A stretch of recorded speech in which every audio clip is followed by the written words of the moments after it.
Good evening all, and welcome to another video on All Hail the Ale.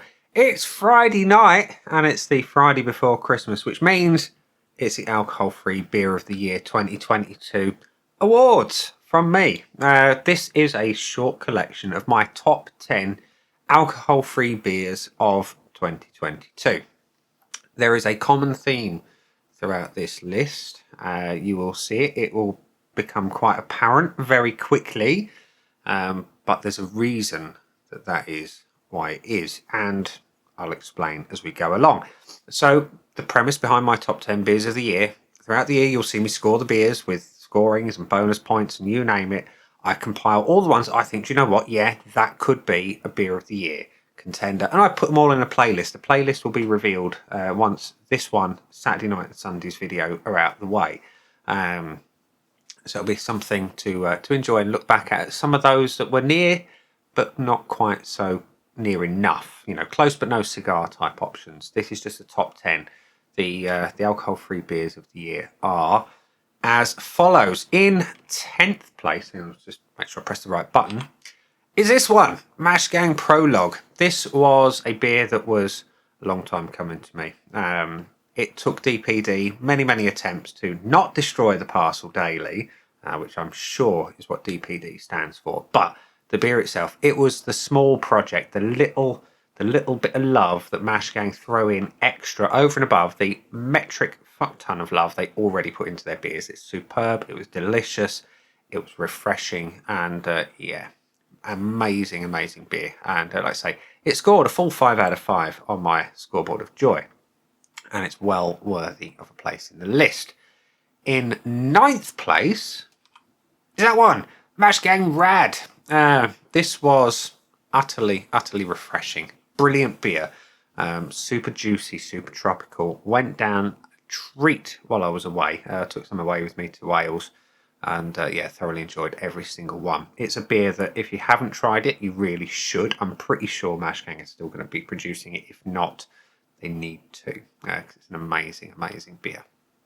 Following that one up in 8th place is the Australian import. I was very lucky to get my hands on some of this, and I did share it with Tim, I do believe. I sent a couple to him to try out, and it was just amazing. It was super hoppy, beautiful to look at. The can artwork was funky and fun. It was just an amazing all-round beer, and I'm pretty sure by now you can spot the theme. We're going to deviate slightly from the theme for 7th place, and 7th place is Northern Monk with Holy Faith. This beer is superb.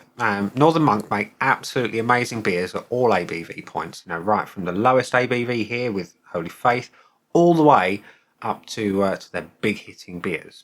This one is juicy, it's hoppy, it's got great body to it. It's available in Morrison's, and if you've not seen Mash Gang's latest email, Mash Gang and Northern Monk are collaborating on a beer that is going to be in Morrison's from January the 2nd, I think it was. So yeah, definitely keep your eyes peeled for that, because it will be amazing. So yeah, Holy Faith, sensibly priced, great tasting beer available readily for all to try. In 6th place, we continue the theme of Paradigm Shift. This one was, funnily enough, another one that DPD could not get to me in one piece. Of the 4-pack that I ordered, only 2 were drinkable. Both of the others had great big gaping holes in the can and just pissed out all over the box. But the beer that did arrive was absolutely stunning and amazing. It was super hoppy, and it's an alcohol-free double IPA, which in my head was a really hard thing to get my head around. Double IPA is meant to be big and hoppy and high on the ABV. This was not. This is 0.5% ABV, and it is beautifully hopped, beautifully tasty, brilliant body to it, and it needs to be rebrewed if it hasn't already. And we go up again to another Mash Gang beer. This one is a collaboration with Fierce. It was the Very Small Moose. Superb alcohol-free stout. Utterly divine. Big body, beautiful flavours, really worthy of a place on the list. And it's the only dark beer on my list. So yeah, we need some more. There are 2 Mash Gang stouts that I've got sitting in boxes down there that don't appear on this list because I compiled these up to the middle of December. They only arrived to me last week, so they're going to be considered for 2023. So yeah, so those are yet to come. But this is superb. There's very small moose. They do the very big moose, obviously Fierce do. Superb beer. This is just all the flavour you're looking for. Anyway, continuing the theme. In 4th place is another collaboration, this side with Ridgeside, this time even with Ridgeside. It's nothing but the snow. This beer absolutely blew my socks off when I tried it. It's superb flavours. You've got just so much flavour in a beer and a body in that cold IPA style that was new to me at that point, at any ABV level. This one just really kind of heads and shoulders above the rest. This was another one that DPD took bloody ages to get to me because they can't organise a piss up in a brewery. So yeah, but well worth waiting for, absolutely so. And I really hope this one gets rebrewed because it was stunning. And if I'm waxing lyrical about a beer that's in 4th place, then you've obviously got to consider what is coming above it. Well, the next beer is a beer that is also a collaboration, high definition, with Alpha Delta. This one was really nice. It was so summery and refreshing. It's a sour edge to it. Was it a New York something or other? I forget the specifics, but it was beautiful. Refreshing, it was clean, it was crisp, it was hoppy, slight citric flavours. It was utterly lovely. I think I've got one in the fridge that I saved for Christmas. So yeah, it's well worth doing. Again, please Mash Gang. So okay, 2nd place on the list is a beer that was pivotal for me in the channel as a whole. All other beers up to this point got a score of 1 to 5, or 0 to 5 in quarter point increments. This beer elevated things and made me think and realise I needed a way to separate truly exceptional beers from the 5 out of 5 beers. And this one needs no introduction at all. This one absolutely blew my mind when I first tasted it. It's big, it's bold, it is Natural History, and funnily enough, it is another collaboration brew. Utterly stunning beer. Big West Coast flavours, huge bitterness, huge hops, sticky orange, body to die for. It was absolutely amazing. You can tell it's obviously inspired by Pliny the Elder. The artwork is just the Russian River jobby. This one just utterly... It was levels above any alcohol-free beer I'd ever had at this point in time. And I mean, you look at some of the beers that are featured prior to this, and they are exceptional beers. It tells you how good this one is. So glad that it is making a further appearance. They did do the Big Natty, which was a 2.8% table beer version. That was superb as well. But this one just redefined exactly what can be achieved with alcohol-free beer when you try that little bit harder and just put pure love, and you don't allow the accountants to have their way with the recipe or keep the cost down. When you make something with true love and affection, you get beers like Natural History. Simple as that. So Mash Gang, do not lose your way on this one. It's wonderful. Keep up exactly what you're doing. So we come to the number 1 beer of the year.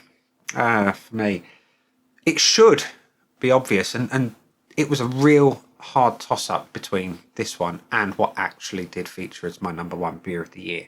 Both beers are exceptional in their own right, but the beer that is number 1, just wow. It's the most authentic tasting, the most authentic drinking experience, alcohol-free beer to have passed my lips in my lifetime. And I'm 40 years old. I've had quite a few over the last couple of years. The beer that blew my mind completely, and was the beer, in fact, that made me say I could give up all other beer if all the alcohol-free beers are 50% as good as this one, and this one, of course. But yeah, the beer it needs no introduction, Stadium Craft. I cannot put into words just how good it was and is, and it needs to be purchased again. If it doesn't get rebrewed again, it is a crime against humanity. So take that as you will, Mash Gang. You need to brew more. I would happily pay for a run myself and just have lots of it stashed away, ready to be delivered to me as and when. It's that good. It was hoppy. It was juicy. It was thick. It was utterly, utterly mind-blowingly good. I will, of course, link up all the videos, but this one in particular will appear somewhere up there or down there in the description. I don't know yet which. You have to watch it and appreciate it and just see just how good it was. The initial reaction will tell you everything. Total levels, even above the top 8. Natural history in this beer completely redefined what is possible with alcohol-free beer and should be the benchmark for all brewers going forward. So yeah, there we go. So that was my top 10 alcohol-free beers of the year. Like I say, it's very, very Mash Gang orientated, and there's a reason for that. It's because they make bloody good beer. I tried a lot of alcohol-free beer this year from multitudes of different breweries across Europe and America. And there's one brewery that just keeps doing everything right, and it's Mash Gang. Yeah, I don't need to say any more than that. But keep an eye on the list on Boxing Day. I'll make the playlist public of all the beers of the year, including the alcohol-free, the craft, and the traditional beers, and just see what other ones appear in the list. My top 10 was really, really hard to whittle down. Any one of the beers that didn't make it onto the list could have made it onto the list. It really was nitpicking between the beers. So yeah, there we go. So enjoy the rest of your Christmas Eve, ladies and gents, boys and girls, and I will see you tomorrow for another one. Bye for now.